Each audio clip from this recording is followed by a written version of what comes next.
Hey guys, welcome back to Resistance Chicks. We're your hosts, Leah and Michelle. Yeah. Today is the 5th of April. Yep. Today's our first stream in the new month of April. Okay, landmark. It's a big deal. Every month is a big deal. Okay. Sorry we're late. We had some new neighbors stop by, which of course we wanted to meet. So we were only running like 5 minutes behind. Yeah. I'm just telling you guys, we're not always running late. Pretty much. We were going to be on time today. I was down here like, I stopped Everything was work on the all deck upset. with Kansas. I mean, set up. It was all upset. Set up. That's a big difference between being upset and set up. Yeah. This is a setup. I know. Oh my gosh. So Kansas and I were working on the deck. Leah, Kansas, and I worked on the deck for hours yesterday. We got twice as much done as I had hoped that we were going to get done. Yep. We're busy. So, or something. So I got on Twitter today to a new, we have a new state in the union. If you didn't know, it's called Calexico. And Donald Trump went there, a brand new state. Right. Calexico. Mm-hmm. Yeah. He said earlier, 5 hours ago, he said, we'll soon be landing in Calexico, California, to look at a portion of the new wall being built on our southern border. Within 2 years, we will have close to 400 miles built or under construction and keeping our country safe. Not easy when the Dems are always fighting to stop you. I got a tweet yesterday. A text message from the Trump man himself. Texted me. Because you're like this. Yep. You and Trump. And he wanted to know, he said, do you think that he should shut down the southern border until we get some immigration reform? Until Mexico steps up to the plate. And I texted back. I said, yes. And he texted back, well, then donate. It's funny. So here's a little video. Arriving today. Looks like he's got some fans.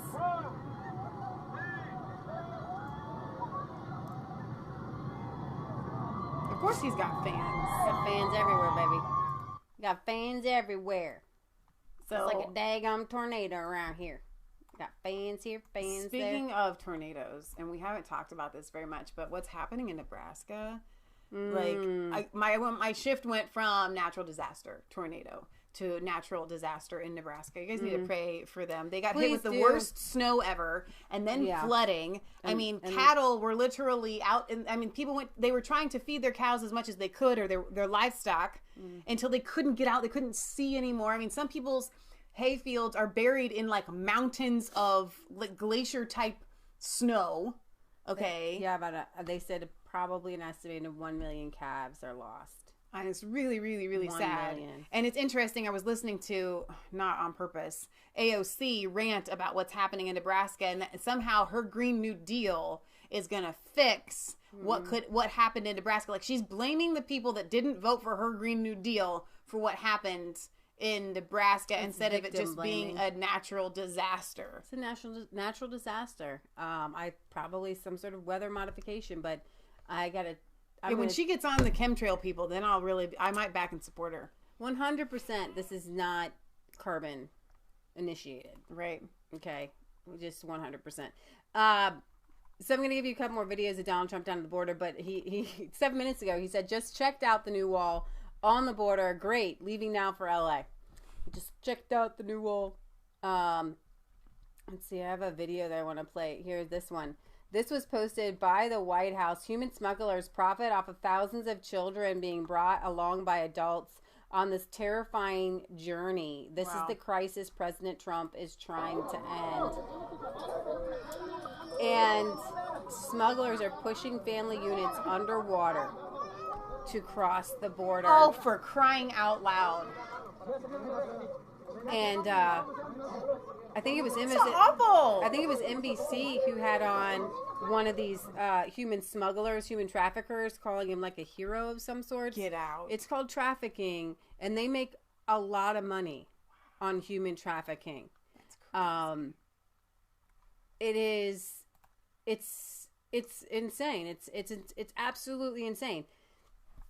And to say there's no crisis, the DHS is releasing families because they don't have enough facilities to hold the family. So they're just, so they know now. I watched another South American person, interviewed on TV saying, I was told that if I bring my son with me, I'll get into the country. And so the message that the Democrats are sending to the entire continent of South America is bring children. On these arduous journeys, kids are dying. Most girls are being raped. They're grabbing kids along the way. There's no DNA test to see if you're actually related to these kids. They're smuggling kids in. We don't know if they're actually family units. And then the message that the Democrats are saying is that, oh, the whole locked in cages thing is a farce. AOC says they're drugging them up, locking them in cages. There's nowhere else to put them. We don't have giant Hilton hotels for the thousands and thousands of people. Guys. I mean, when you hear about these people complaining about them being locked in cages, well, when you come into our country illegally, you have to be put through some sort of processing. You don't get to just, we have open borders. There's a difference between having open borders and not. When you don't have open borders and people choose to cross here illegally, I'm sorry, like you said, we can't put up the Hilton Hotel for every person that comes here illegally and treat them like they, have just won the lottery. This is absolute insanity. They do get processed and then they get released into our country. Well, there's good news for us because actually, in the beginning, the illegals vote Democrat, but they're finding that it's actually going to backfire because Hispanics in general are going to vote conservative because they're pro-life, they're pro-family, they're Christian. And the fact that they're dangling these carrots and saying, vote for us because we're going to give you stuff is wrong. Right. So during a meeting with border officials in Calexico, California on Friday, President Trump had a message to the thousands of migrants and asylum seekers headed to the U.S. southern border. Our country is full. Turn around. This is our new statement. The system is full. We can't take you anymore. This is our new statement. The system is full. Can't take you anymore. Whether it's asylum, whether it's anything you want, it's illegal immigration, can't take you anymore. We can't take you. Our country is full. Our area is full. The sector is full. Can't take you anymore. I'm sorry. Can't happen. So turn around. That's the way it is. If you look at our southern border, the number of people and the amount of drugs, human trafficking. The human trafficking is something that nobody used to talk about. I talk about it. It's a terrible thing. It's ancient, and it's never been bigger than it is modern right now, today. All over the world, by the way, not just here, all over the world. Human trafficking is terrible. So go ahead. I just want to clarify here. He said the system is full. And so what it's doing is actually there are people who deserving of asylum. Actually, and a lot of people are deserving of asylum. And many of them are from South America. Right. Many people are fleeing their lives, fleeing for their lives from South America.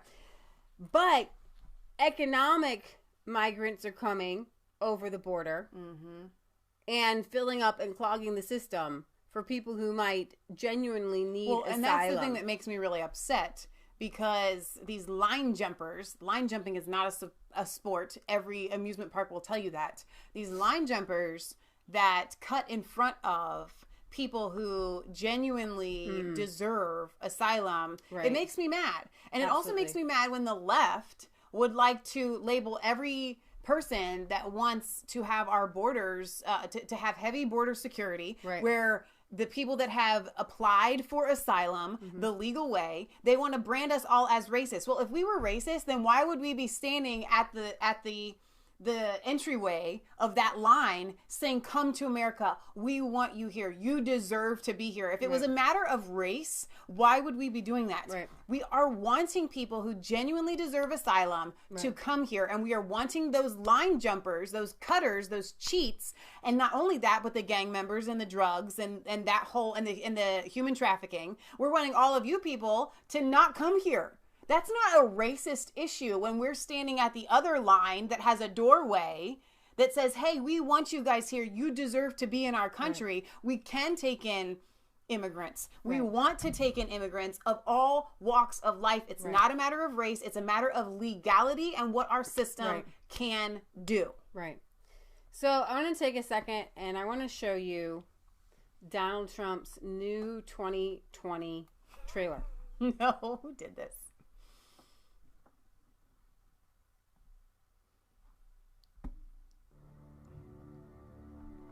Is this real? Mm-hmm.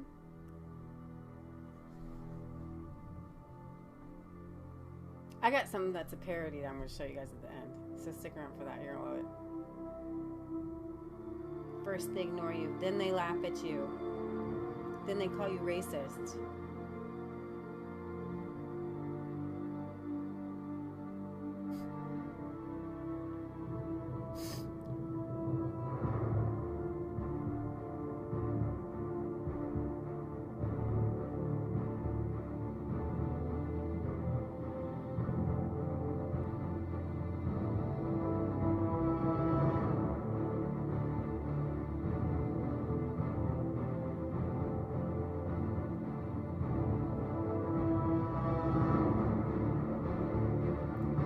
It's a Brazilian guy.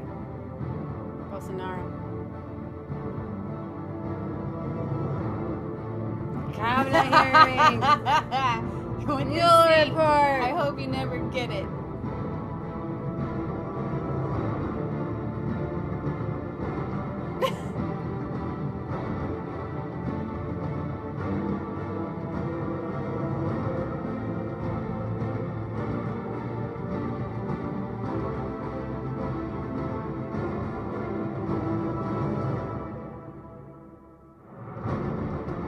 Your vote proved them all wrong.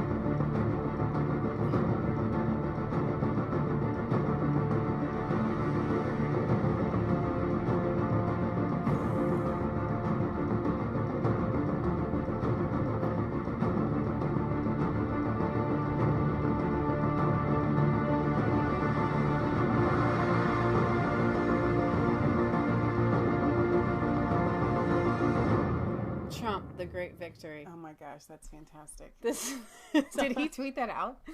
I don't know. It came up. I was looking at the Gateway Pundit. Oh wow. Yeah. That's super fun. Yeah.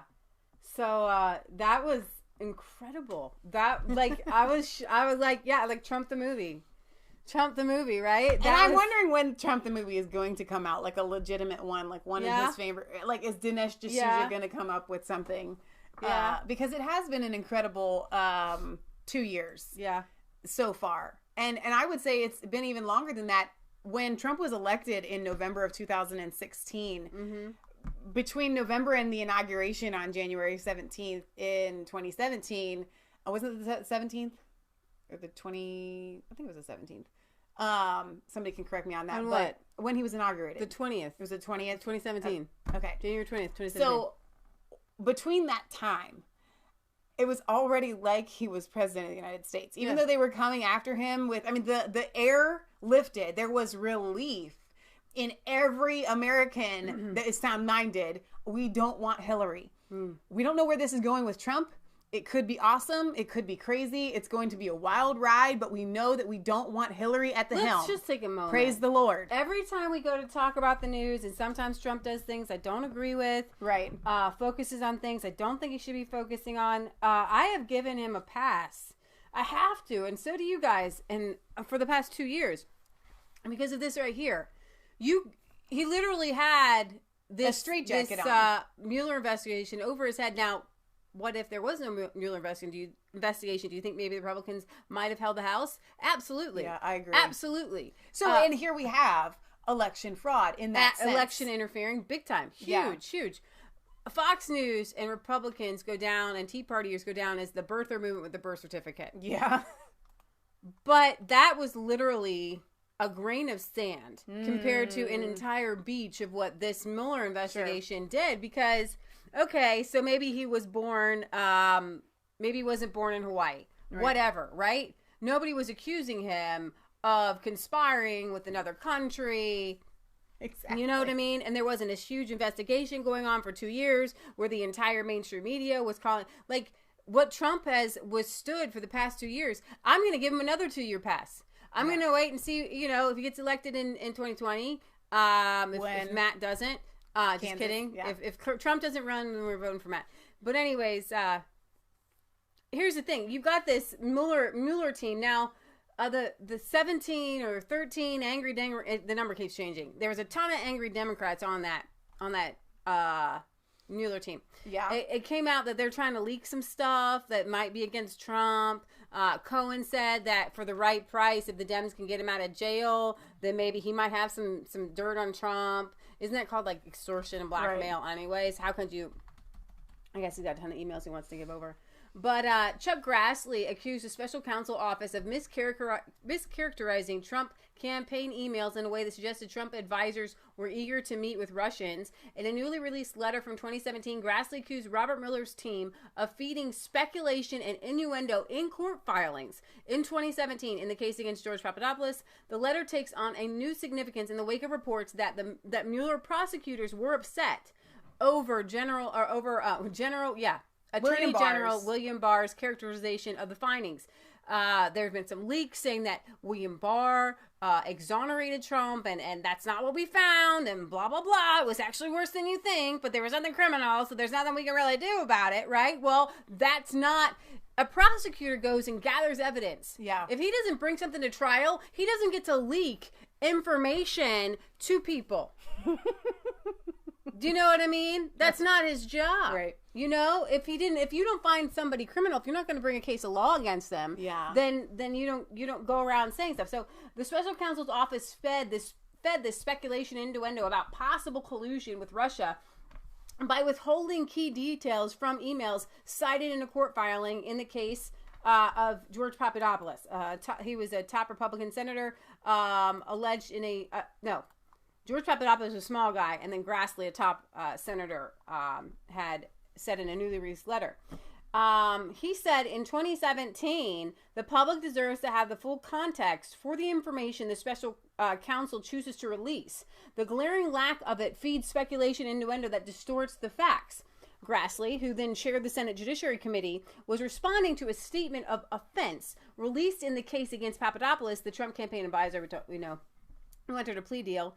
Prosecutors quoted from several emails in a way that suggested this top campaign officials were eager to meet with Russians, but Grassley asserted that the full emails showed the campaign officials rebuffed the idea of meeting with Russians. So we have Mueller's team actually trying to make a case with false information. Right. Okay. It should be the goal of anyone interested in accurate portrayal of the facts for the American people to correct their erroneous reporting, the letter wrote. Grassley's letter to Mueller took on a new significance in early April after members of the special counsel team began airing their frustrations over a letter that Attorney General William Barr sent to Congress regarding the Mueller findings. So, the New York Times and Washington Post reported that anonymous Mueller prosecutors have expressed frustration that the Barr letter mischaracterized their findings on the obstruction component of the investigation. Hang on, let's pause. Remember, obstruction is not a crime. Well, and not only that, but you can't have obstruction if there isn't not a crime. Sorry. You can't have obstruction without a crime. Exactly. Okay, you can't obstruct justice of a crime that hasn't been committed. Exactly. So you would have to have they're creating the crimes. latter without, they're creating crimes. Exactly. This doesn't make, it's complete insanity. So Grassley sent a letter to Barr on March 8th asking the Attorney General to look into the special counsel's selective use of the emails in the Papadopoulos statement of offense. So in this other letter to Mueller, Grassley pointed out two sections of the Papadopoulos statement of offense that quoted from emails, and they were sent in 2016. And so I just wanted to kind of put that out there, but Grassley's upset. He's trying to go ahead and get some information out there saying, hey, listen, you're saying that Barr mischaracterized the Mueller findings, but you mischaracterized your case against somebody that made them spend, I think, Papadopoulos spent a couple days in jail or something. They ruined a bunch of people's lives. Okay, not only that, but wasted 2 years of investigation that could have been used elsewhere.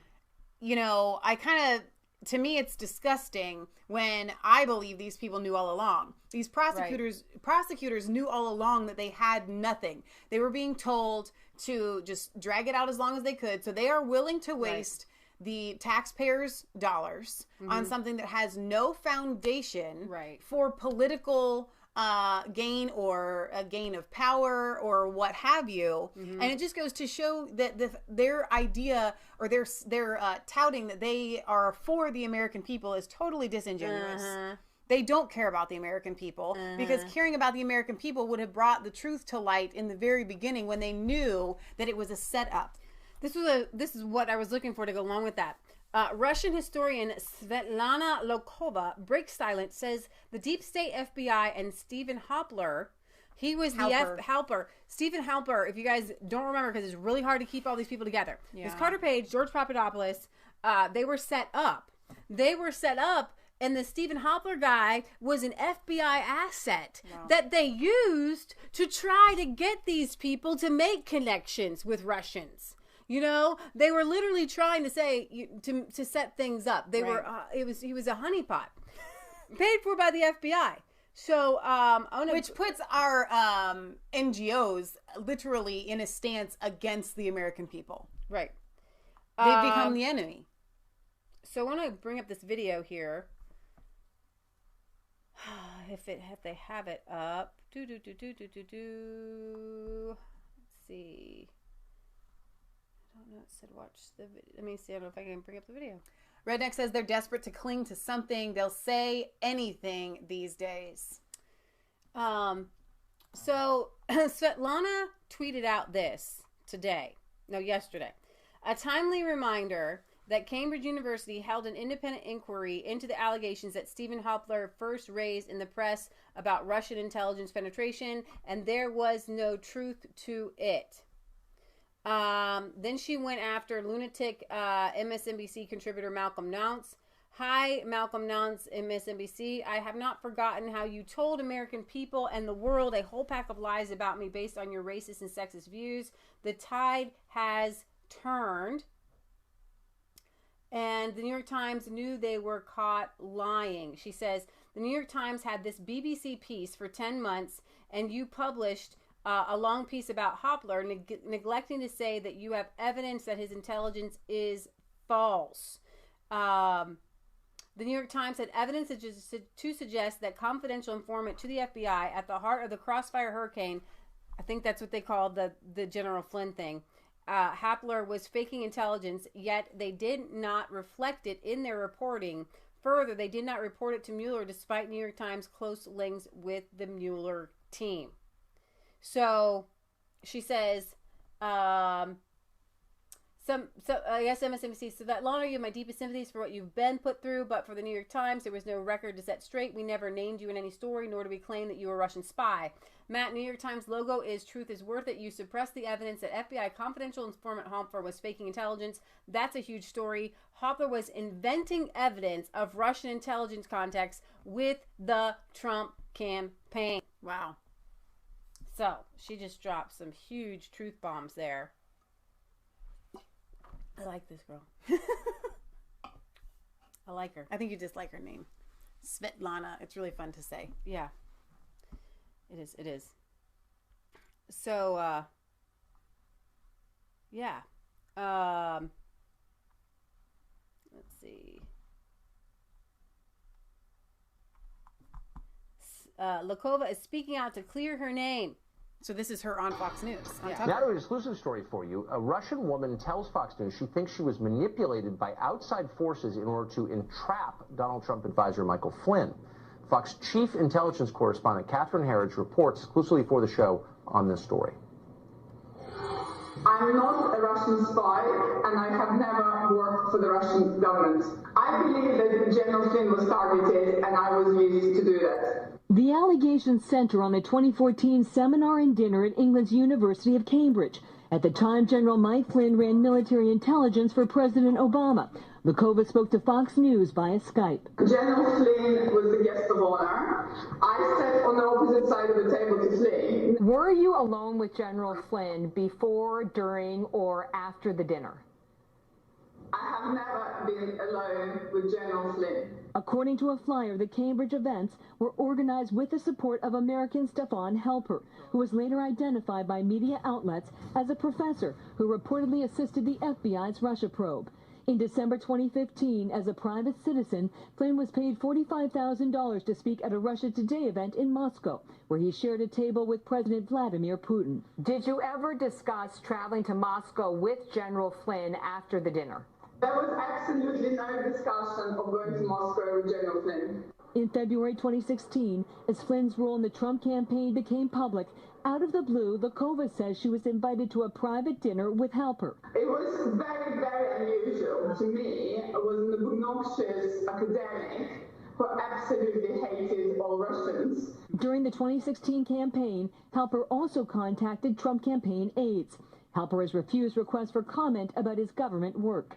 In 2017, as Flynn was forced out as national security advisor over lying about contact with the Russian ambassador, Lakova says 3 American media outlets contacted her over a 4-day period, alleging suspicious contact with Flynn in 2014. Wow. Was it a coincidence, or do you think it was coordinated? I think there's a high chance that it was coordinated, and I believe it needs to be properly investigated. Lakova says she is, quote, collateral damage in the Russia probe, and she is speaking out to clear her name. Wow. Whoa. Oh my gosh. And so the plot if that thickens. doesn't show you a little bit more just how the government and under Obama they were all working to set, first of all, General Flynn was a target. That's why he went down before Trump was inaugurated. Yeah. Because they needed Flynn out because he was outspoken against Islam. He was outspoken against the military interventionism in Syria, and he wasn't a fan of Obama either. Okay, and so they've been working on getting this guy out for a long time, and so it was the insurance policy flipped on Donald Trump.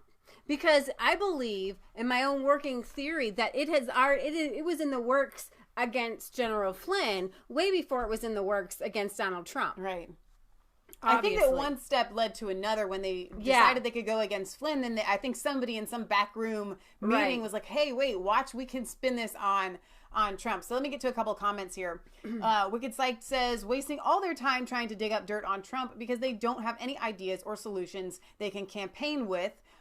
Jim West, I agree with your statement here. Why would Flynn dump his long-standing reputation? Doesn't seem the type. So I like this. She says, I'm starting a list of Pond Life with my apologies to Pond Life and other bottom feeders. Hillary's advisor and organizer of Avenatti's election campaign. Here is Adam Parcamonto. He knows how to pick winners in election campaigns. And I guess he tweeted something out about Michael Flynn. And I guess another reporter had written a lie about her, saying that she has unique access to the GRU, Russia's military spy agency. Unbelievable. And imagine that's you. She's a historian. Imagine that's you. Imagine if you're, supposedly a spy. Well, I think in this case, it's more like, hey, you're Russian. I think we can use you just because you're Russian. Okay. And you were at this place at this time, and somehow we can link. It doesn't matter. If you're Russian, boom, you're going to be used against the Trump campaign. Yeah, exactly. If you're Russian, you will be used. So this is a time when we sometimes need to cover deeply serious and disturbing allegations that you might need to get your children out of the room for. Okay, hang on. Lancer737 says, don't forget that admiral that questioned Obama over him building a mansion in the Middle East. He lost his job and was accused of compromising the Navy network because of porn he watched. So I don't. If you guys have not watched the videos of creepy Joe Biden, you're living under a rock. He is known for hair sniffing. Now, we've had a lot of women come out, and I don't want to go over it again because we have covered creepy Joe Biden to the nth degree. I can't watch anymore. I can't watch any more videos of him groping little girls. Gropes and sniffs hair like nobody's business. He tries to go in to kiss people Now, and they kind of like back away. Some people were kind of giving him like the benefit of the doubt.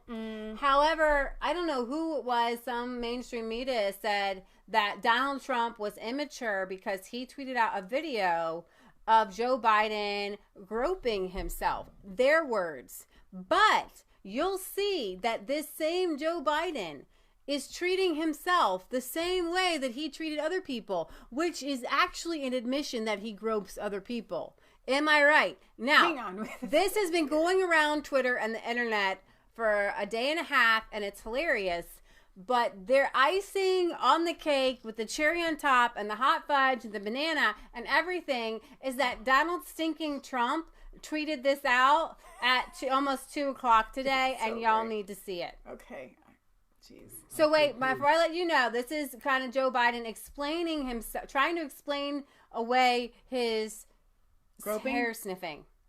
I shake hands. Wait. You need to make that louder. I grab men and women by the shoulders and say, "You can do this." And whether they're women, men, young, old, it's the way I've always been. It's the way I've tried to show I care about them and I'm listening. You need to turn it up and play it again. Okay. Oh my gosh. So he's explaining. Whoa. He's explaining himself. I shake hands. I hug people. I grab men and women by the shoulders and say, "You can do this." And whether they're women, men, young, old, it's the way I've always been. It's the way I've tried to show I care about them and I'm listening. I care about you and I'm listening. I'm going to tell you something here. And He for those of you, Donald Trump tweets this out and says, "Welcome back, Joe." I love Donald Trump so much. For those of you that are unaware, you may have seen on our show, Leah has a bubble. She doesn't like people in her bubble. There are a lot of people that don't like people in their bubble. I'm Leah's sister, okay? So if she's got a hair out of place, I have to be very careful. I have to go in slowly to try to do whatever I'm going to do because she don't touch me. So, FYI, even though I don't have that bubble, kind of I'm not like you, but I don't want anyone at any time ever coming up to me and grabbing me by the shoulders and saying, "You can do this," okay? Or sniffing my hair. Or sniffing my hair. From Or get behind. that's too close to get to grab somebody No. by the shoulders. It's so strange. Donald's not done. This is it gets better. No, I don't see Joe Biden as a threat. No, I don't see him as a threat. I think he's only a threat to himself. I just don't see him as a threat. He's been there a long time. His record's not good. He'd have to run on the Obama failed record. You look at what happened with so many different things. North Korea, the Middle East, the Oh, he's not done. He's not done. economy never got going. No, I don't think Joe's a threat. I'd love him to be. I mean, look, I'd be happy with any of them, to be honest with you. And that's the thing, guys. Okay, what Trump is saying, and this is what he said when he was talking about the Green New Deal and all of these socialists that have signed on to it. Please let them keep it. Don't make it go away. I want you to hold on to it as tight as you can because I want to be the Republican that runs against it. I also think that Trump would say, I would love to be the Republican that runs against Joe Biden. They've got no one. You guys do understand this, right? They think that by dividing the vote between Cory Booker or Kamala Harris or whoever they want to throw in, they're gonna try to appeal to each diversity, right? And then they're gonna try to get everybody to back and support Joe Biden. They're not gonna get O'Rourke. Beto O'Rourke is not gonna. They think that they're going to, but I don't think that they don't have anyone. So Trump is saying, I'm not afraid of Joe Biden. That's all you've got. You had better chance with Hillary and she lost. So it's not just his creepiness that's going to keep Joe Biden out. He doesn't have it. Like, Joe Biden's son was named a director to Ukraine's largest private gas producer following a Ukrainian visit by the vice president. Biden later threatened to withhold $1 billion in U.S. aid to the Ukraine if they didn't fire a prosecutor looking into his son's company, he later joked that he got this prosecutor fired. $1 billion to his son's company. $1 billion to his son's company. Pay to play. Well, pay to play. Like, you know what? The last thing Hillary Clinton wants is y'all looking into the Ukraine. You know?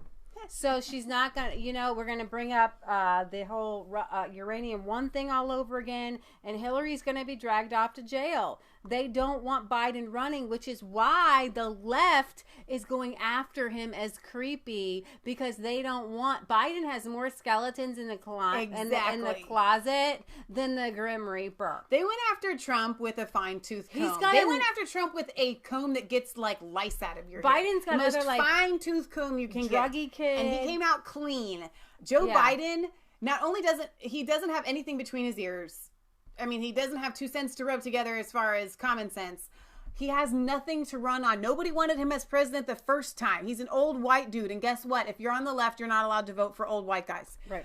Number 2 is, I want to give a piece of advice to those of you on the left. If you watch our show, if you have any means of influence, this is, I mean this from the bottom of my heart. You need to take all of your focus.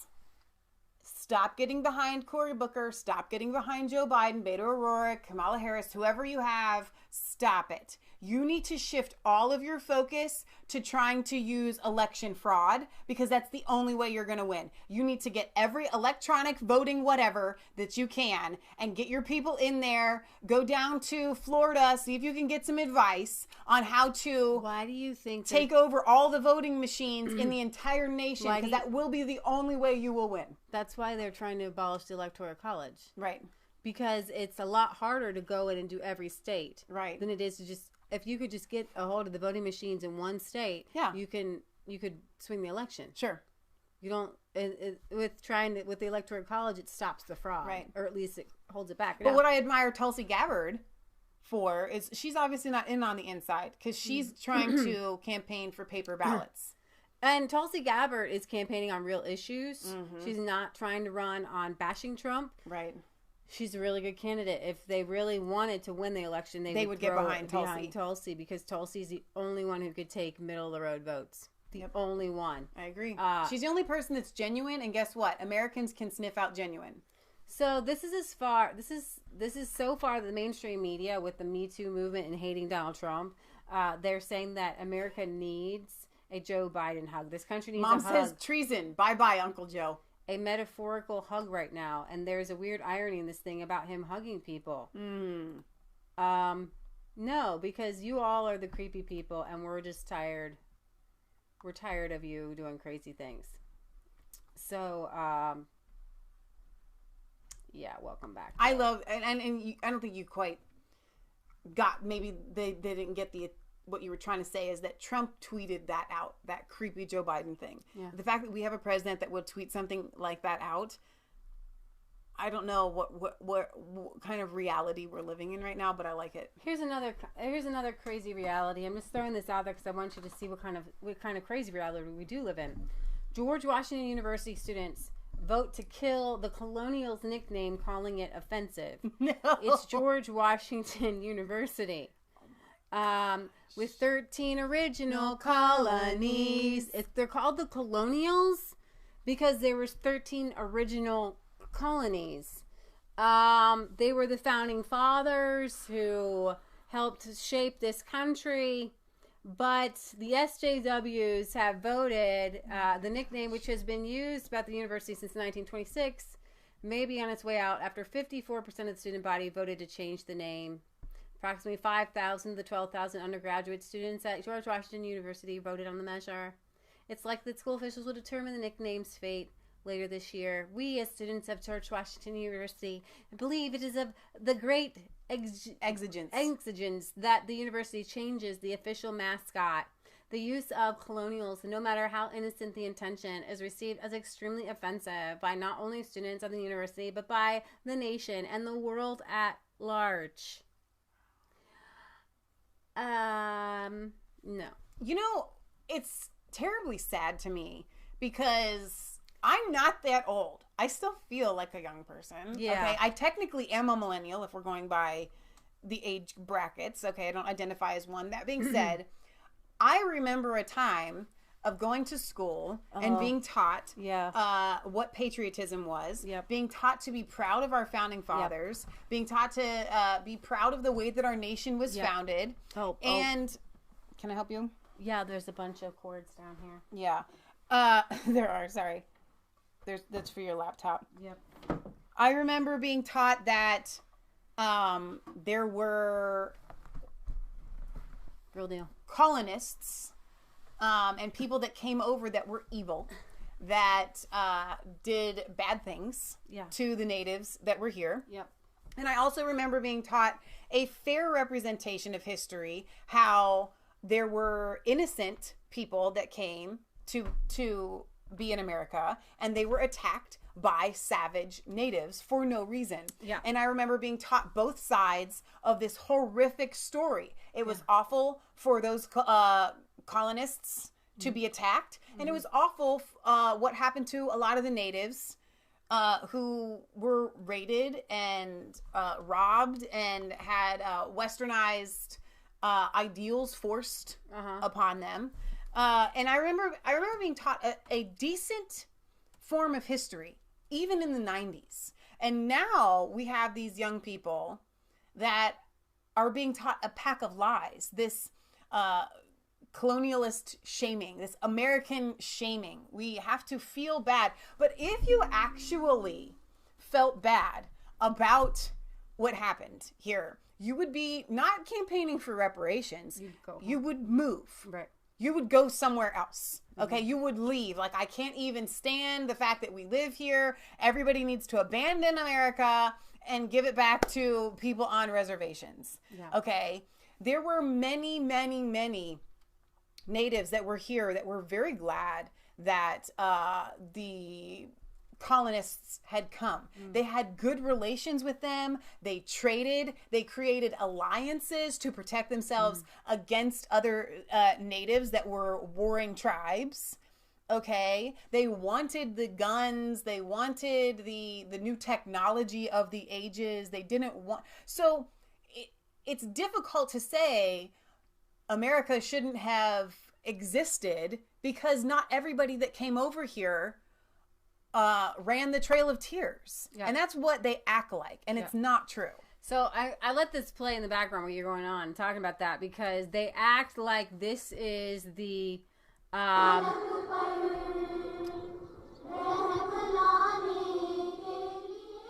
they act like that this is what our founding fathers act like. Subjugating people and women and children. No. This is a totally different culture, and this is what we call Sharia law, and extreme Sharia law, and I thought I'd share that in light to kind of I think that every millennial should have to see videos like this to put things into perspective. Okay, but see, that's their culture, and that's the way they choose to live, and so we have to get behind them and support them in that. So if they want to subjugate women, then that's their culture, and those women are wanting to be subjugated, and they like it. This is what they say. Yeah, it's a catch-22. You can't have it both ways. Right. Hang on. Lancer says, I blame the UK. During the War of 1812, they tricked all but around 4 native nations that all the colonials were a demonic spiritual force that the natives had to destroy, and most fell for it. Yeah. You know, there... and then even before that, you had the French and Indian War. So you had, the French teaming up with the Indians and fight the British. Let me break this down to you on a world scale, okay? Unfortunately, from the beginning of history that we can mark, that we can go and look to, okay, which is really just the Bible, but as far back as we can go, you see people moving, almost conquering and spreading and taking over. And it's kind of like we see what's happening in Jerusalem with the Palestinians and the Israelis. How far back do you go? It's the nature of humankind. And if you believe in Darwin's evolution, then you kind of have to just say, this is the way that humankind played out during this time. But to besmear, or whatever word you want to use, the founding fathers that came here, that were fighting for the rights of all men, who said all men were created equal. Thomas Jefferson wanted to write and wanted to include in the Declaration of Independence that we would have an abolishment of slavery. Yeah. When you make up all these lies and you teach it to our children, you do the greatest disservice. Right. And it kind of, to me, it shows the ignorance of people that have to throw the baby out with the bathwater. They don't want to go in and look. They don't want to study the history books. They don't want to read the writings of our founding fathers to find out what actually happened during this time. They don't want to go to Plymouth and hear from somebody like Leo Martin that will tell the truth of the warring tribes and the pilgrims that made alliances with the natives that were there. They don't want to hear these kinds of stories because it messes up their narrative. Right. No, yeah. So. Oh, Mom's, hang on. She's pounding. She wants me to read some comments here. She says, hang on, I got it. There's a typo there. Do you want to read that better than I can? Just so many. So many of the Indians who, like Islam today, they fought each other. They were barbarians. They were savages in many regards and treated women and children like cattle. Patriot Gallery says, my ancestors defeated them with the power of God's Holy Spirit, not guns, as we are taught. The guns were just weapons they used to defend themselves, as a man should do. And I think that that's really interesting that she should say that, because not all the Native Americans were, warring people, and, we could go over and over and over this. It's a tragedy, okay? But we do know that many Native Americans were fighting each other. Yeah. And we know that the Pilgrims aligned themselves with the Wampanoag, and the Wampanoag aligned themselves with the Pilgrims as a protection, because there were other tribes that were warring with them and subjugated them. So Patriot Gallery continues, but the courage to stand and defend oneself like the founding fathers against the English king's empire comes from knowing God, and what is exemplified by the Declaration of Independence and the Constitution. She says, our recent blog complements this video on God We Trust. John 10 explains what this means. All right. Carry on. Well, Mom, do you have anything you want to add? Yeah, I just want to straighten out. I wrote this the other day. I just copy and paste what I wrote the other day. A lot of you see me copy and paste in the chat. It's just that people say that we took the land from the Indians. No, we didn't. They say we used guns and sicknesses and diseases to kill them out.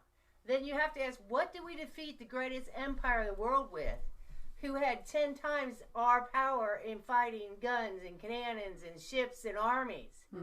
We defeat them because we put our faith in God, and God gave us courage to stand against oppression. Right. The Indians are just as oppressive as Islam. And they would come and scalp and rape and murder just like Islam does.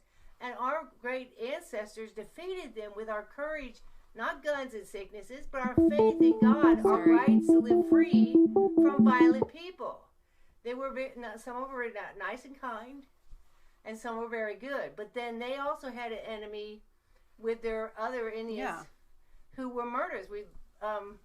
They had the black Indians who would go off the reservations to start murdering people. Right. They were Indian gangs. Yeah. Yeah. And so but you can't talk about the Apache. Yeah, you can't talk about that, or else somehow you're some sort of racist. Yeah. The Indians didn't have a written language, and they didn't have civilization like we had. Right. Through Christianity, we spread civilization, and the Muslims went backwards. Right. And became barbarians, started cutting people's heads off and they actually threw off Christianity. Right. And so if America throws off Christianity, you're going to end up like Muslims. Right. The Muslims were all Christians at one time. Right. And Muhammad came along with a satanic dream and visions and would kill people if they didn't turn to him and listen to him and obey him. Right. He's just a giant dictator. But the point thing is, you can't say that we wiped off the Indians with guns and with sickness and diseases, because then you have to ask, how do we defeat the British Empire, who had thousands of ships, thousands of army, and they actually were embedded in our government. They were our government. How do we throw off the biggest government in the world? I mean, it was in the world at the time. It was God. It was the Spirit of God that gave us this land. We came here on God's power and God's authority. We have the right to own the land. We didn't just kill off the Indians and take their land. That's a lie. I think it's really important, and why are we talking about this? Because it's one of those topics that's very uncomfortable to talk about, because you will automatically be labeled as some sort of hater. The reason why we have to talk about it is because we have these apologetics, or apologists, I should say, that are teaching our children to hate the founding of our country, to hate our history, and so we have to set the record straight. So when you hear Patriot Gallery say something like, these people were savage people, they didn't have civilization, all of the hair on the back of your neck is going to rise up. How dare you can't say this about the Native Americans. But you have the lefties, right, who are these big vegan vegetarians, you can't eat a cow, whatever, right, defending, and saying they were totally civilized, they were scalping people, but that was just civilized for them. Or they would, war and murder and things like that. They would have, not all Native tribes were like this, but a lot of them were. Okay, they did not have the wheel.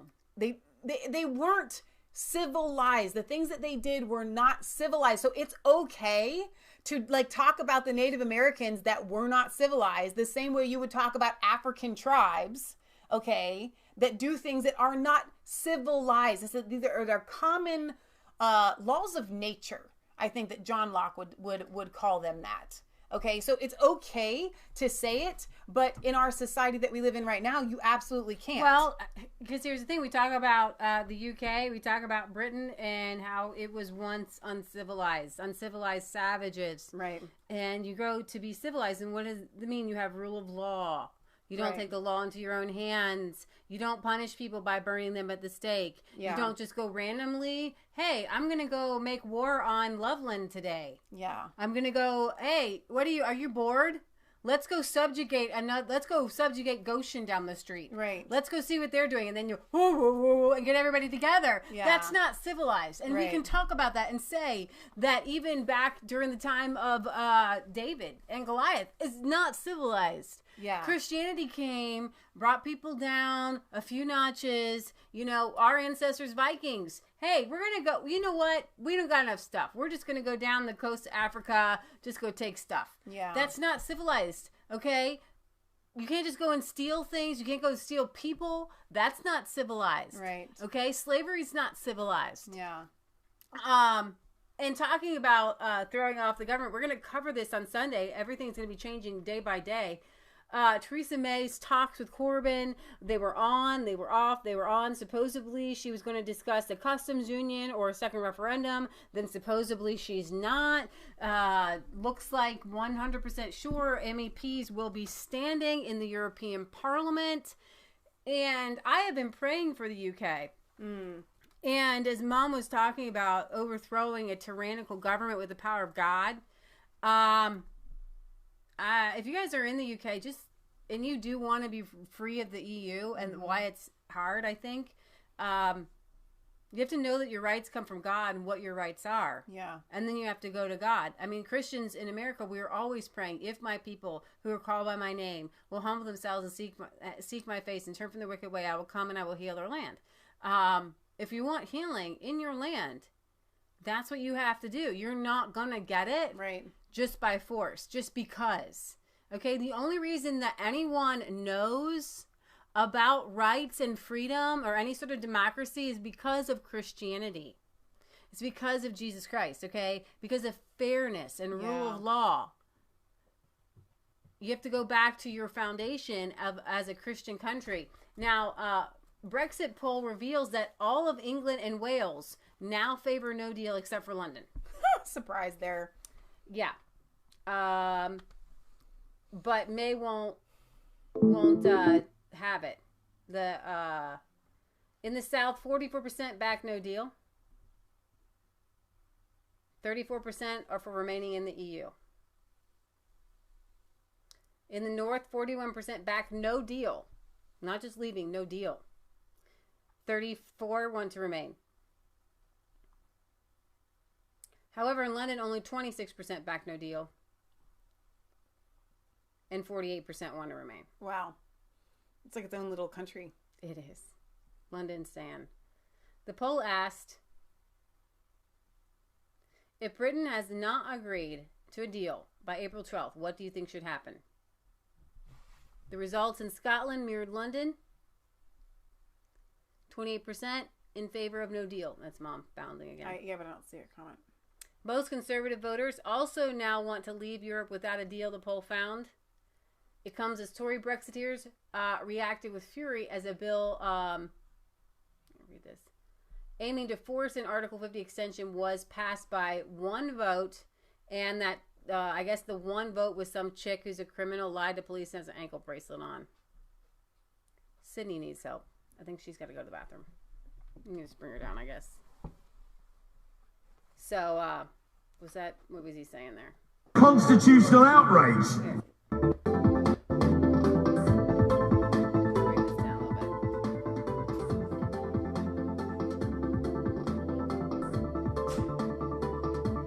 Rammed a bill through the House of Commons in barely 4 hours. That is not, sir, a considered debate. That is a constitutional outrage. The public won't be impressed by this. Forgive them, Father, for they know not what they do.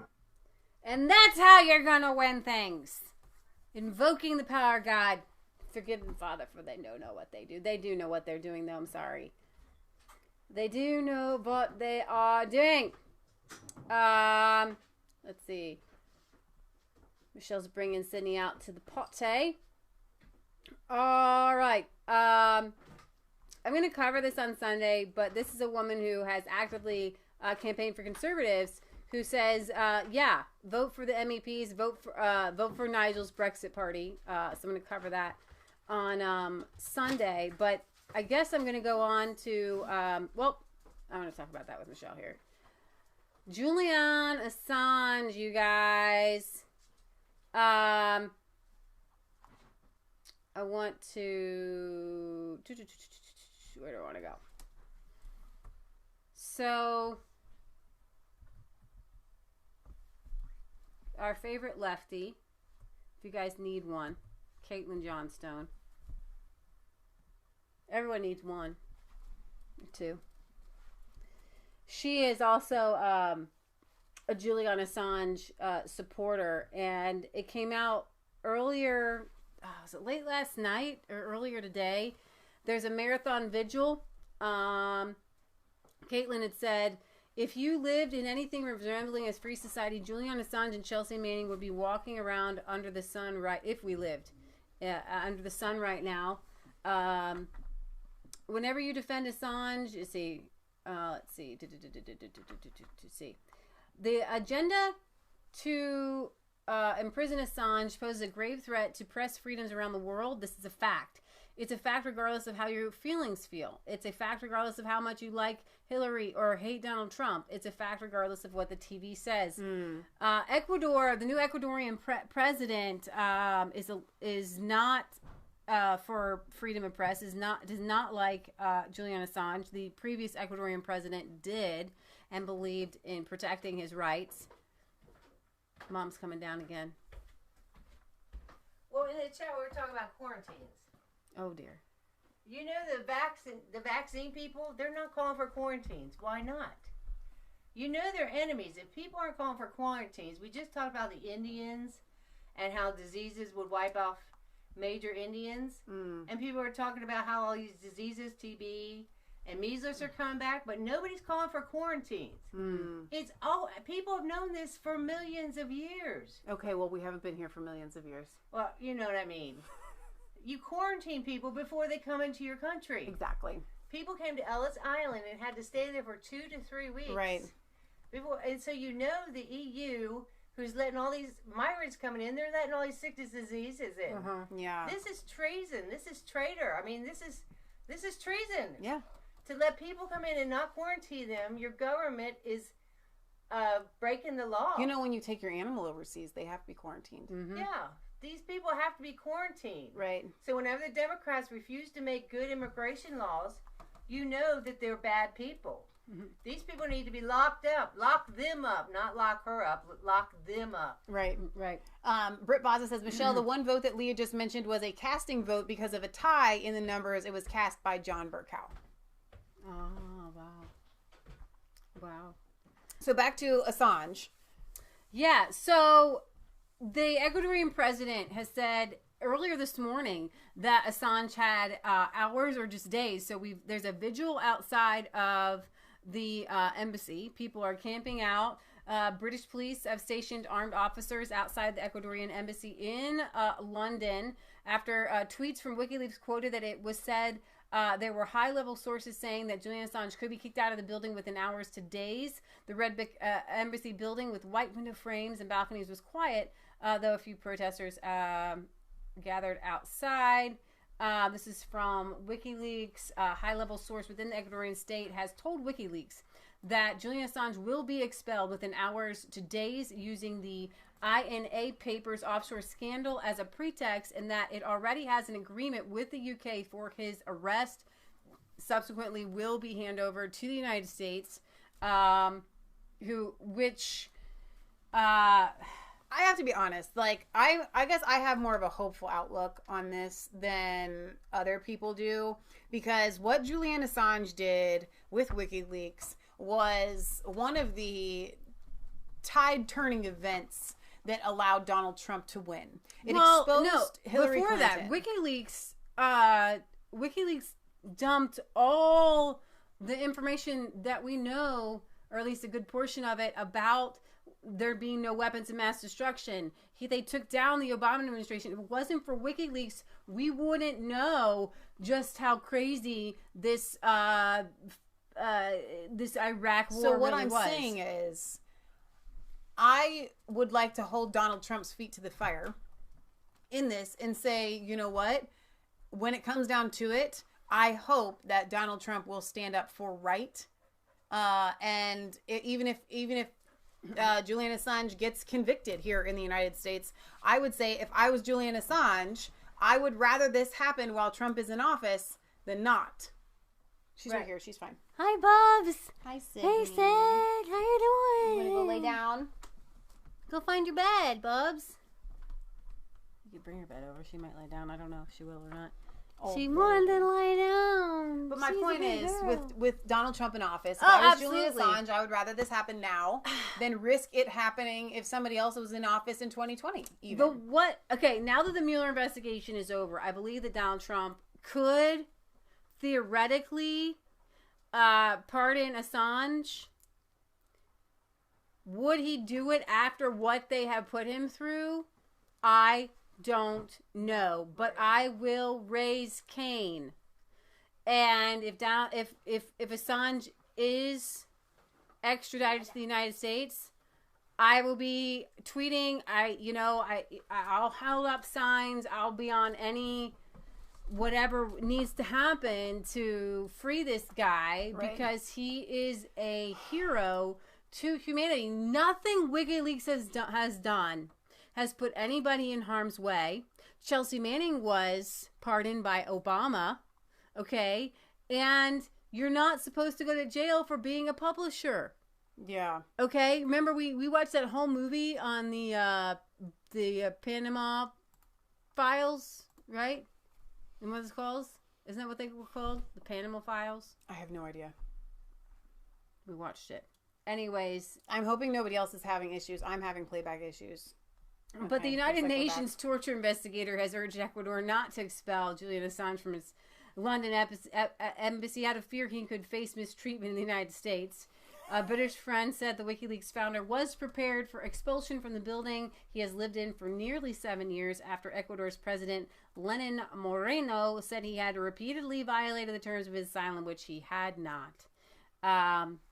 The UN Special Rapporteur on Torture voiced concern that Assange's health was in serious decline, which it is, and that if he were expelled, he was likely to be arrested by British authorities and extradited to the United States.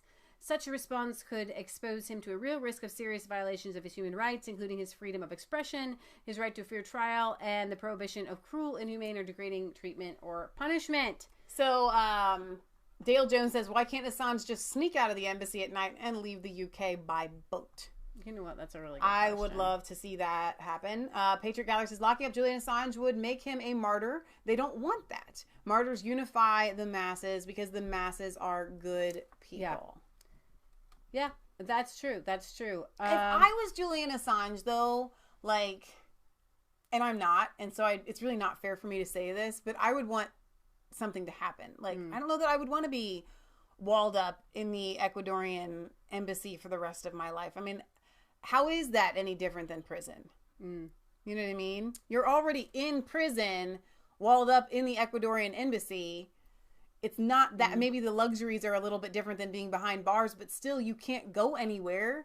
You're in a building. So, I don't know. That's just me. So, somebody says, why should we care about Julian Assange? She said, Caitlin says, because as mainstream news outlets like New York Times and Washington Post agree, prosecuting him for his 2010 leaks under the Espionage Act, as they are trying to do, would strike a fatal blow to press freedoms all around the world. This is true whether you like him or not. Well said, Caitlin.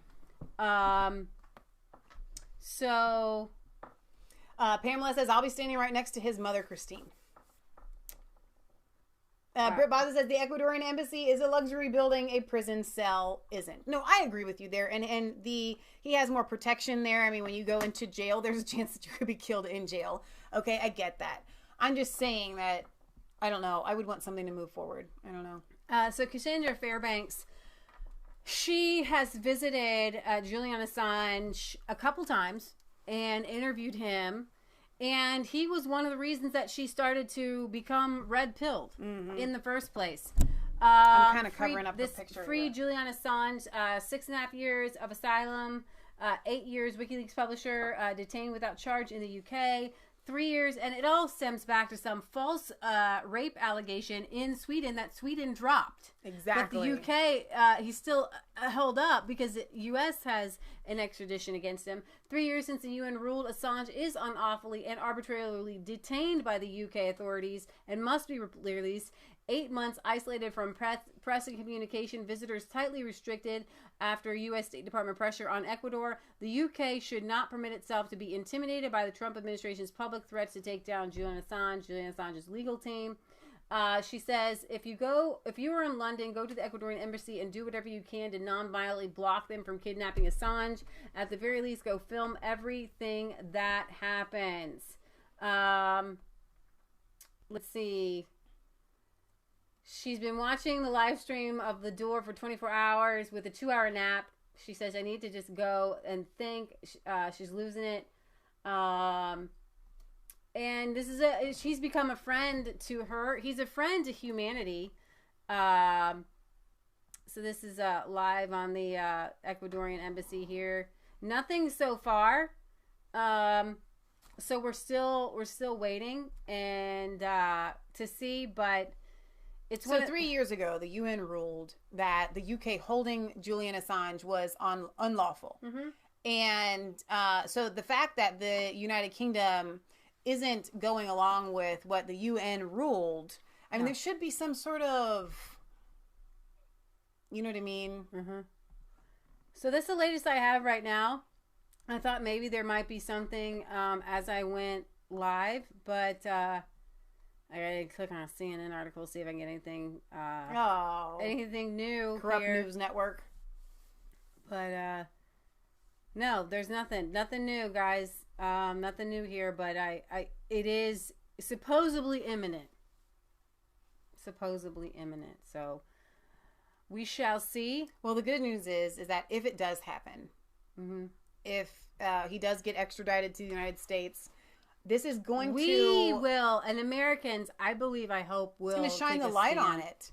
It's going to shine a light on Seth Rich. It's going to shine a light on all of that corruption that they have tried to sweep under the rug, which I think is good news. So this is good news. I like to share good stories every once in a while. Police in West Virginia say a man was trying to abduct a child at a mall when the mother stopped him by pulling out a gun. Yes, the best story ever. News reports report that 54-year-old Mohammed Fathi Hussein Zayan of Alexandria, Egypt, was arraigned Monday night in Cabell County. You're fine. According to a criminal complaint, a woman was shopping with her 5-year-old daughter at the Huntington Mall when a man grabbed the girl by the hair and tried to pull her away. Police said the mother pulled out a gun and told the suspect to let go of the child. The man released the child and was later detained by mall security. Go mall cops, go. Mall cops be like, I detained me a Muslim today. Trying to kidnap a woman, and then his Muslim wife pulled out a gun. And that's what we talk about. That woman needed asylum. Yeah. And she needed it. And she also needed to have her Second Amendment. The Second Amendment is as important as the First Amendment. You got a crazy ex-husband or husband like that, you be packing all the time. All the time. Brett Baza says, Michelle, the Ecuadorian embassy has the laws of Ecuador. As soon as someone stands on the threshold of the embassy, that's why the UK can't go and arrest him. I understand that. What I'm saying is the reason why Ecuador, why he's trying to stay inside of the Ecuadorian embassy is because the UK will arrest him. The UK has to abide by the laws of the UN. When the UN found that he is not guilty. Well, no, they don't have to. They should. Yeah.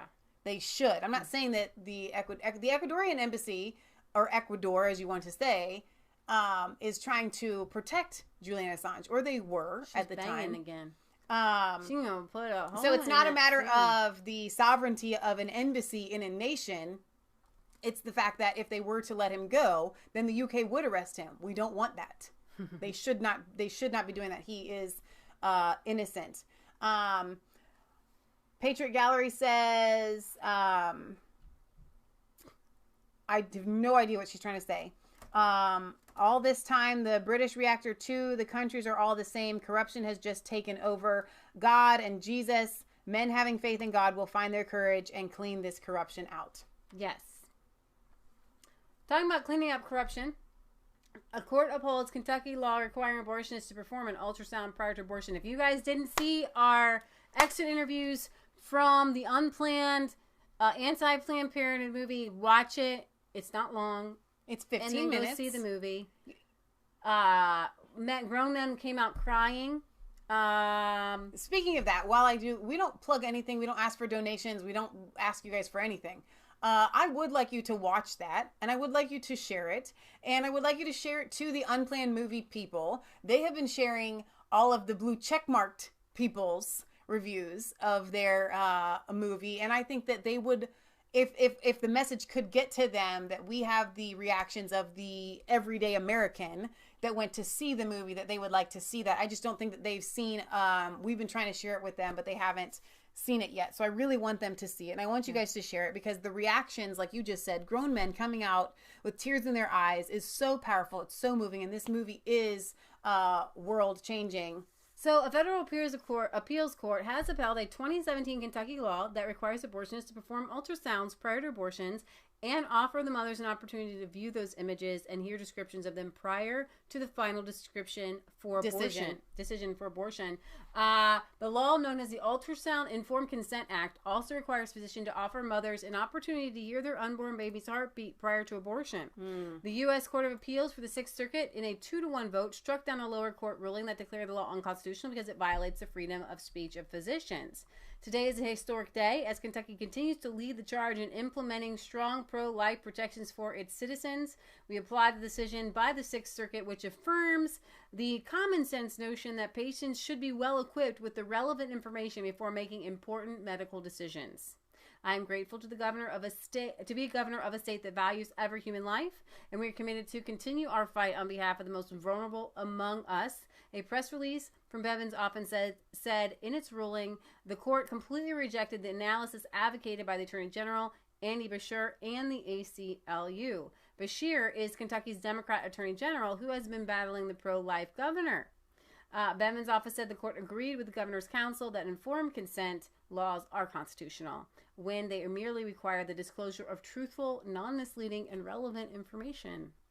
So we saw in the Unplanned movie that Abby Johnson said they take your ultrasound, but they don't show it because they don't want you to know. And why do they take the ultrasound? Like. They take it to find out the size of your child because that's going to decide how much they charge you for the abortion. And the way they would sell them would be, well, if you wait another 2 weeks, you're going to be at this cutoff. It's going to cost you another $200-$300. Yeah, they push it like selling a timeshare. So on the one hand, I am super excited about this, and this is going to change. We're seeing all of these laws in various states. Mm-hmm. So we're seeing the ones that are upsetting, okay? Mm-hmm. But at the same time, then we're seeing these kind of kickback, fight back, however you want to call it, of different states that are putting in heartbeat bills and so forth. That being said, my mind as I'm listening to this is already thinking of the workaround for this, because just like you go to a doctor's office and they have you sign all these papers that say, here's your consent, just so long as they get one of the mothers and they can just easily pass it by, like, here's the paper that says that you don't want to see your baby's ultrasound because nobody wants to see that, just sign this and just sign this. So there's going to be a workaround for it. And so what this bill doesn't mean is that they're going to be required to physically look you in the face and say, we've just taken this ultrasound. Do you want to see it? It could change whether you want to have an abortion or not. That's not what this does. But what it does do is it sets a precedent for the types of laws that people want to see put forward. And it's going to keep going, I think, in that direction. If women go in there undercover and they're not offered, then that's against the law. No, what I'm saying is they would be offered it, and they will make sure that they dot their I's and cross their T's. Like, here's the paper, and they're just going to do it real stealthily. Well, if it's not, I don't think the law allows for just stealthily. Like, and here's your HIPAA form, have informed consent. Yeah, they always call it informed consent. No, what I'm saying is that while there might be a workaround, they can get in trouble for trying to work around it. Right. Okay. So, shadow government, Barack Obama arrives in Berlin to meet with Angela Merkel in private. We're going to cover this on Sunday, but former U.S. President Barack Obama traveled to Berlin on Friday to meet with Chancellor Angela Merkel at her private office. German officials characterized the meeting as routine. What kind of routine? How is that? Like, under what guise do you need to visit Angela Merkel if you're a former president? He said the meeting had no implications for the current German-U.S. relations. Asked whether it was a signal to President Donald Trump, with whom Germany has a sometimes complicated relationship. Someone say, I would firmly reject that impression. So here they are waving on Friday. Wow. Obama arrives in Berlin. Patriot Gallery on the subject of abortion. A lot of people have false pregnancies, are not even pregnant, but they tell them that they're pregnant and they pay for an abortion that didn't happen, especially high school children. It is fraudulent. They do that a lot. So I probably should save this video for Sunday. This is Paul Joseph Watson. Brunei. Is that how you say it? It's a little tiny Muslim country. Racist. We talked about it. You're racist. They're now going to stone gay people. Oh, man. But Paul Joseph Watson has a video here about how many countries do this already. Brunei, which is majority Muslim, is introducing strict new Islamic laws that make gay sex punishable by stoning to death. Under the new laws, individuals accused of certain acts will be convicted if they confess or if there were witnesses present. Lesbian sex carries a different penalty of 40 strokes of the cane and or a maximum 10 years in jail. So lenient. The punishment for theft is amputation. In the West are out on the streets marching against such vile, draconian homophobia. Right? Okay, that's really loud. You're gonna hurt people.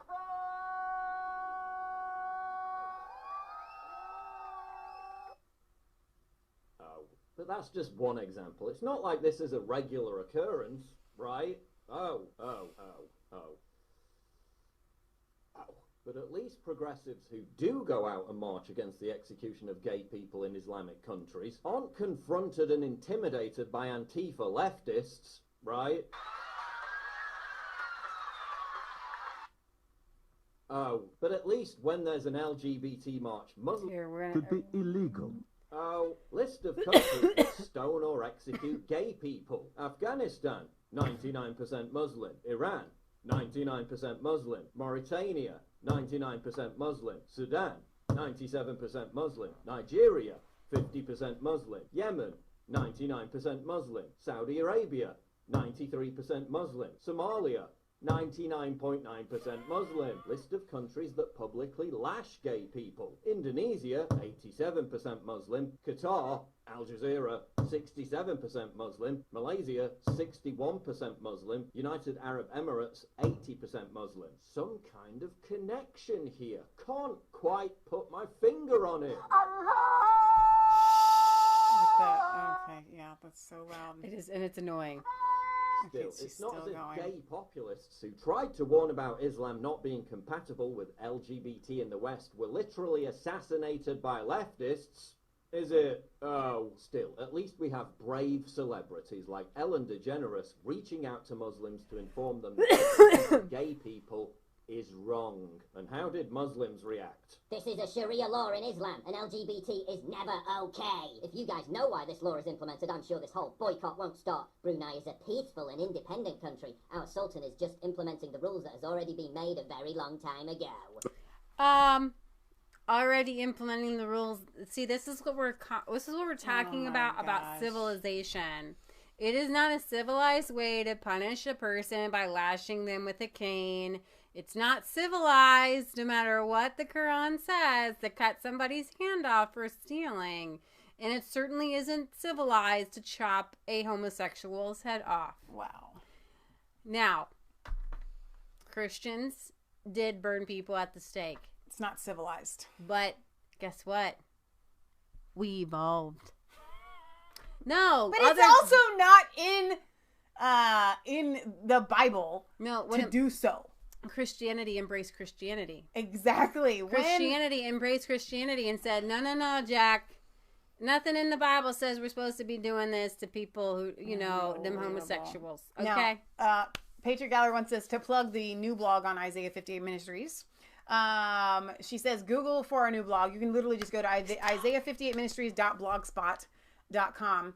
Resistance Chicks helping President Trump as he stresses America's motto is in God we trust, and John 10 explains what that means, and that's the name of the blog. So you guys can go there and check out the latest blog that we have. Literally, Isaiah58ministries.blogspot.com. There we are up there right now already.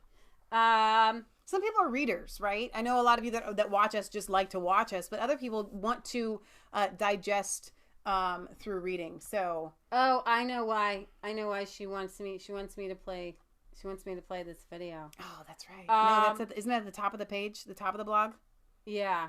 So this guy made this video. That's not it. No, it's at the top of the page. That's what I was trying to say. What video was that? I don't know, but the one that she wants you to play is that's the World Congress of Families. Go to the very top. Very top. No. Keep going. Of the whole blog? It was there. I don't know if she is at the top of this particular blog. Oh. Keep going. There it is. Keep going. Okay. Is this No. it? No. Go up more. Go up again. Keep going. Keep going. This is brand new. It's at the top. Oh. No, it's down, sister. Oh, here she comes. She's going to tell you where to... YouTube took his blog down as soon as I put it up. YouTube took his video down as soon as I put it up. What do you mean? YouTube took it down. Why? The video? Yeah, his video on that song. They took it out. Are you kidding? Oh my gosh. It was this censorship knows no bounds. I am getting angry now. I think it's because... Go click on his channel and see if you can at least show him where the channel was is. it, Mom? Go back up. Go scroll back up. Is that his channel? Yeah. Keep going. There. That should be it. That's not his... That's not him? Maybe it is. Yeah, that is him. Go to his page and see if it's back up again. Henry Davis. He made this hilarious video. Go to the videos section. After Trump was elected. Oh, yeah, it was like from 2010, though, wasn't it? Or, 2017. 2016, actually. So I don't know how far back it would be. It probably would have been one of his top videos.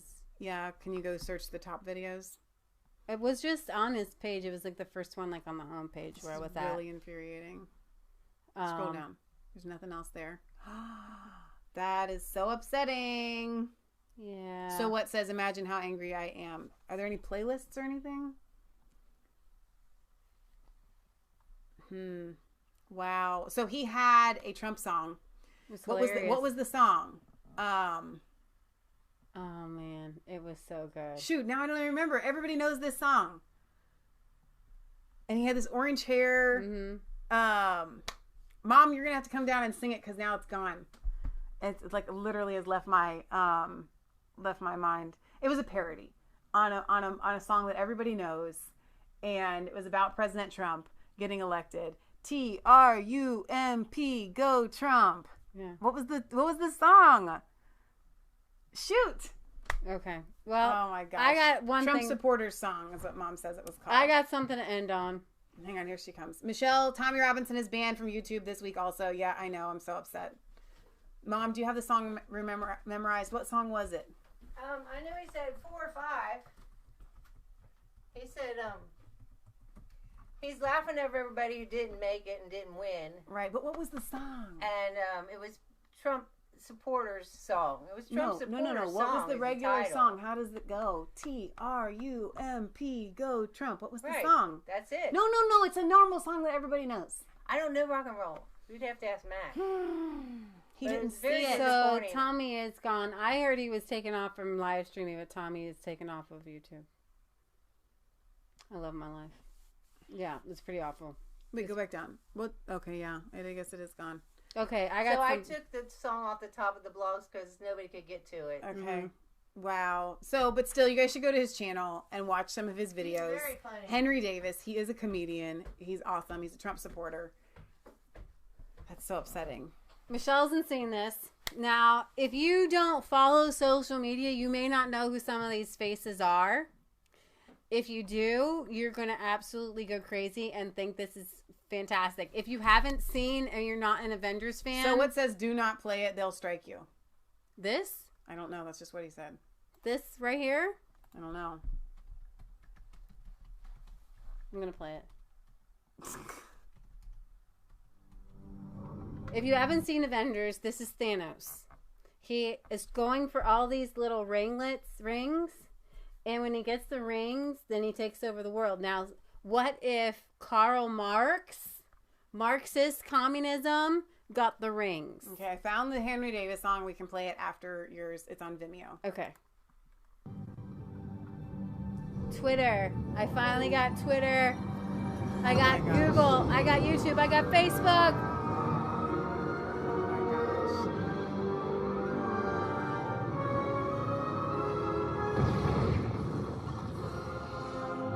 This is Thor with the declaration. Oh my gosh.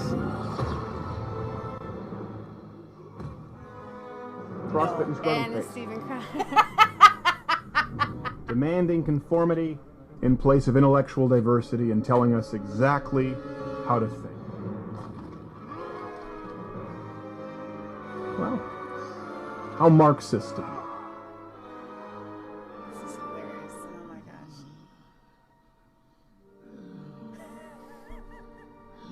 It's about internet censorship, okay? Because Stephen Crowder's been censored. You're going to see Jordan Peter's been censored. Alex Jones has been censored. And it's all by this monopoly gauntlet. As in not the game, but like a real monopoly. Okay? What if Karl Marx had control of everything? There's Publicist Watson. One favor. Can you say, I ate lunch at Google? I ate lunch at Google. I don't know why. I just went, I ate lunch at Google. I feel like I'm at a Beatles jam session. This is crap. It's not funny. Oh wait, Mom, she found it. Mom, I found it. Mom, she found it Mom. on Vimeo. Mom, Hang on, pause. She found it on Vimeo. We don't need you. Pause it. Pause.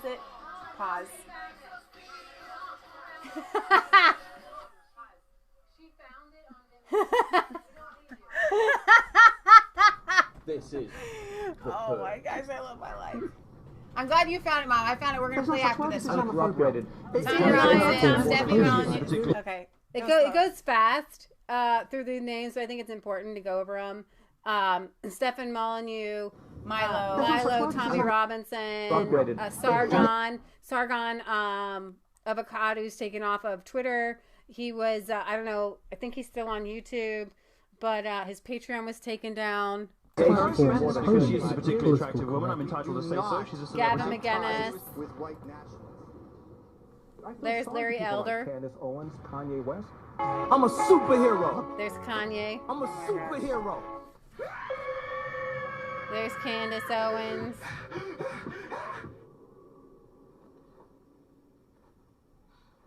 Who put this together, by the way? I don't know, but they did a really good job. Okay, so if you guys are not like Avengers That's fans, Sam you Harris. may not quite get I don't it all, follow but... him very much. He's an atheist. He talks about, and then there's Joe Rogan. There's Dave Rubin. Holy shit. It's astonishing to me. I have not accepted that this is even possible. There goes Dave Rubin. Now what are you going to do? Because you just lost. Jordan Peterson. It's just not what. And the answer is, well, your brain will dissolve. And I'm, this is. And then you'll grow a subordinate brain.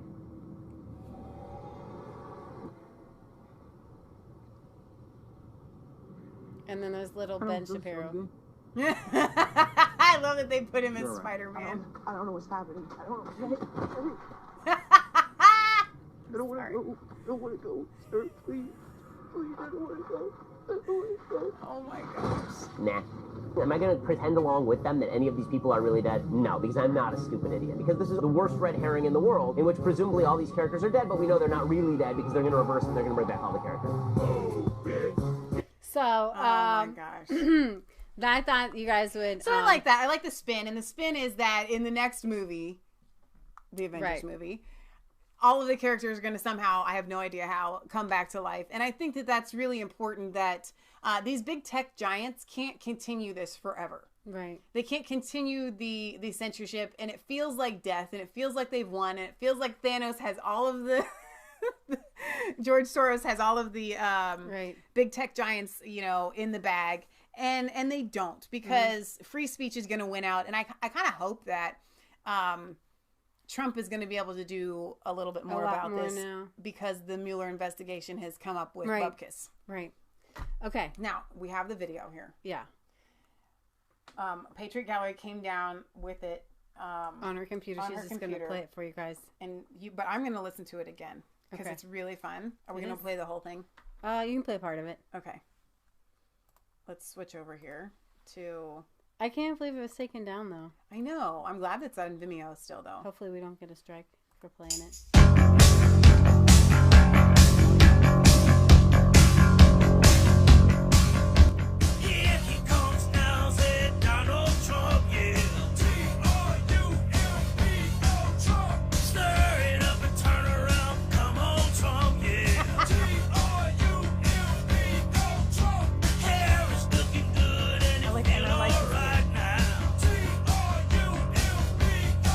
I said, don't stop now, we feel all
Okay, so I'm really glad that we found that, and I'm glad that we could play it. Yeah. That was super duper fun. Patriot Gallery wanted us to play that last week. Yep. So much fun. Praise and worship song. So much. There's your praise and worship song for the day. I like how he has that kind of like whine. Trump. That actually sticks really good. It's so good.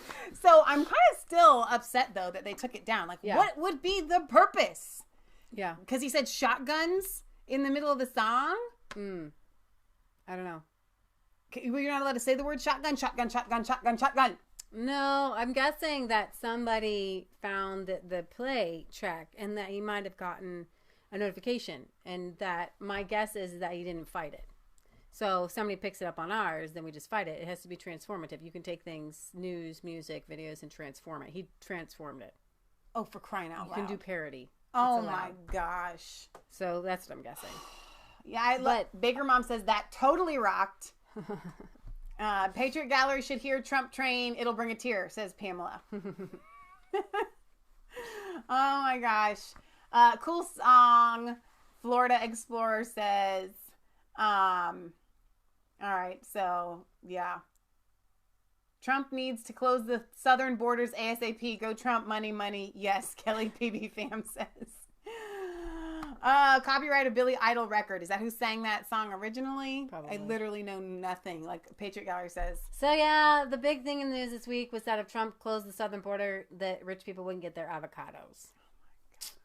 So, you know what? I think that it was Brian Sooks on his Facebook had said, you know what? We can live without some avocados. If this is what is really causing you to lose your mind, you know, you don't even like avocados very much. I'm not a big fan. I love guacamole, but I don't have to have it in my life. It's kind of expensive. I can live without it. They're kind of expensive. Like right? Mom said, Peru has a bunch of avocados, and we get most of them from Mexico. We get them from Peru. You can get them. Okay, you can get them from somewhere. Somebody's got the avocados. Kelly, I will put the link to that song in the description right now so that you guys can have it. Kelly's asking for it. So if I do it before the stream ends, it should still be in the description. So, and here, I'll put it in the chat as well. So did Kelly have babies? Kelly, did you guys have babies yet? Little piglet babies? Piggy babies? Piggy babies? I know that for us, it was always like, oh, it's so close. And then it'd be like, I know, a while. A week or two afterwards. Yeah. All right. So say a prayer for Julian Assange. We want justice to be done there. Tommy has been utterly obliterated. And it was at the behest of the UK government to get him off of YouTube. So the UK is really baddest in free speech there. Glad we... I'm feeling every day like heart palpitations. I'm just like so glad we do have a George Washington, and I want to celebrate that every day that we fought off the evil British government, man. Right. At the time they were. Now they're showing their stripes again. I know. They have a chance to prove otherwise. The people voted, and now they won't. They're the farce of democracy. Okay, so I do need to address a couple things. Let's see. The British Reactor 2 says, my country has been a Rothschild asset since the English Civil War. The new model army cost money. Pamela wants us to play the Trump Train song. That's an original. Maybe next week we can do that. Britt Baza says to go to trnews.com. I thought it was TommyRobinson.online. And Britt, you were asking us in the chat several times how much we know about the British Civil Wars. I would say that here in America, that's not a nope, it's not tr.com prime subject for history lessons here for what they teach. As far as Leah and I personally knowing, we know just about as much as you guys in the UK have taught us over the past 2 years that we've been doing our show. Huh. Your connection is not private. I don't know how to get to Tommy Robinson. I thought it was TommyRobinson.online or something like that. tr.online. I don't know. It's pretty hard. Let's see. Very important message from Tommy Robinson. TR News. Let's see. How do you? I'm in the email right now. I'm not seeing the website. Does he not have a website anymore? They've got a mailing address. He had a website. He did. They might have taken it down in the UK. The UK government asked YouTube to take down Tommy Robinson. He had 0 strikes. He had nothing against his channel. And they asked to... Tommy Robinson blog at WordPress? The first blog post. Wow. The many videos that we can find from the start of the EDL until Tommy left on one page. Put it together. So, I don't know. It's really, really upsetting. Wow. Yeah. We might read this email on our Sunday show. So, you guys can find us back here on Sunday at 1 p.m. Eastern Standard Time. tr.news. Okay, good. So if you guys want to find Tommy Robinson, go to tr.news. There. Which it's always changing, and it's so upsetting that they keep kicking him off of the internet. How do you kick somebody off of the internet? Your country has to be complicit in that. Your country has to be saying, okay, we're censoring you from the world. Czech Parliament pressured into canceling children's rights conference after inviting Tommy Robinson as a guest speaker. Wow. Wow. Britt Baza says tr.online is removed. Oh, really? Unbelievable. Wow. So this is a pretty extensive website here. Yeah, it's probably a WordPress website. Looks like it. Looks similar to ours. All right, you guys. We love you. God loves you. God bless. Thank you for being here. Thank you to all of our moderators who were here. I can't list you all, but it's kind of a, I don't know, when we talk about these kinds of things, it kind of takes the wind out of your sails, but you shouldn't let it. It really is an exciting time to be alive. Why do you think we keep coming to you? Because somebody's got to keep talking about it. What if Tommy Robinson was taken off of the internet and nobody said anything? Right. I want to be the one who says something. Does a Tommy Robinson fall in the woods and nobody hears it? Did it make a noise? Exactly. We gotta shake the forest, make a noise so that they can hear us worldwide and say, we will not be silenced, because as somebody smart said, they can't shut us all up. Because guess what? We still have a bastion of freedom, and that is in the United States here of America.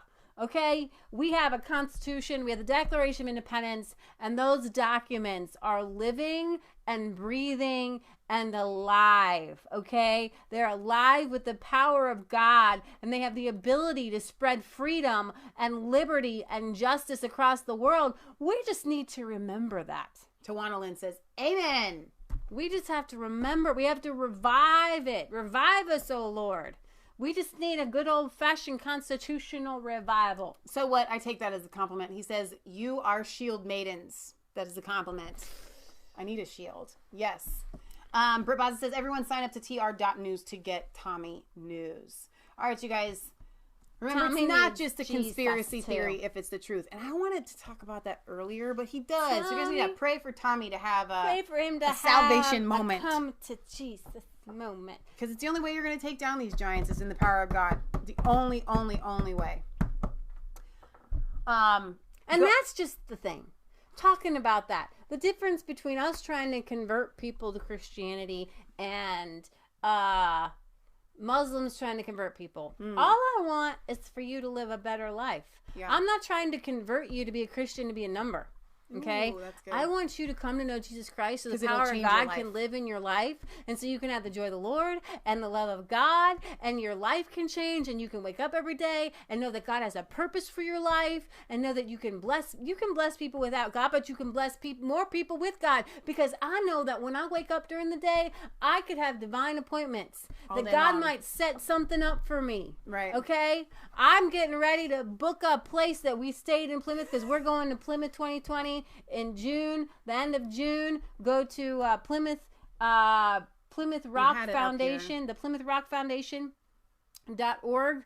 And they having a wonderful thing going on. And we're, Patriot is like, maybe you should start looking for a place. I'm like, sure, whatever. And that was like back in November. And I was like, I'm going to book the same place we did twice. It was a nice place. And I was going to surprise Michelle. And I wrote the lady and I was like, hey, I want to book. I know it's super early. And she emails me back and she says, nuh-uh. I just had somebody book the same dates 5 hours ago. 5 hours.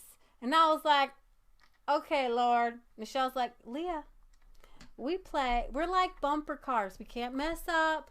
And bumper bowling. And the ball's just going to go down there. It's going to hit some pins anyways. God's got something better. So I wish it was the UK. Britt Baza says, is that Plymouth in the UK, girls? No. This is Plymouth, United States. But they're having specials going on in Plymouth, UK in 2020 as well. I would love to be there for that. Mm-hmm.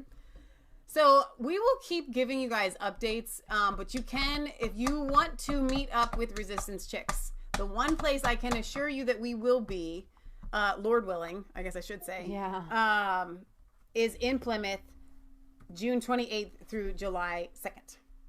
I want you guys to... not PlymouthRot.org. Plymouth. I want you guys to plan a trip. That's not it. It's actually Plymouth. To Plymouth. It's the 400-year celebration. When we were in Plymouth in 2014? Mm-hmm.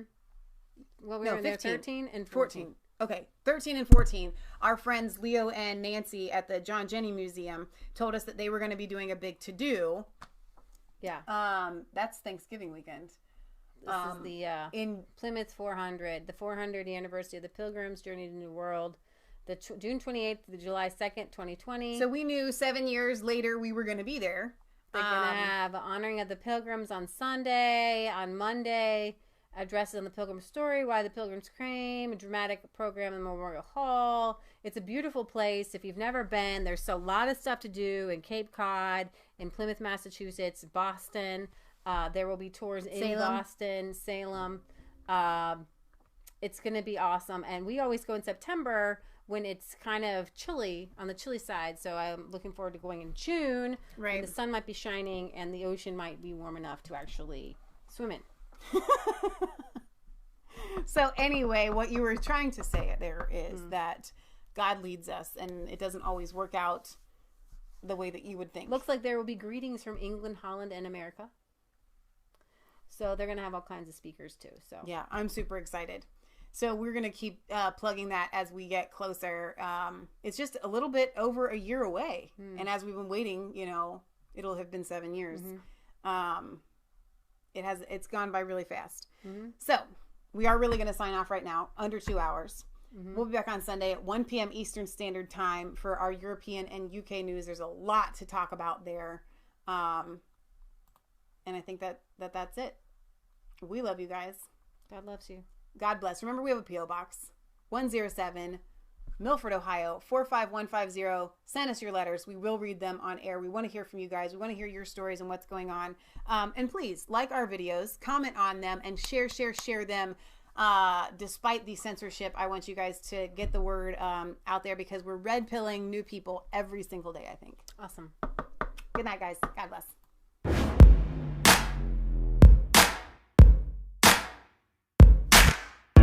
I was cold all alone.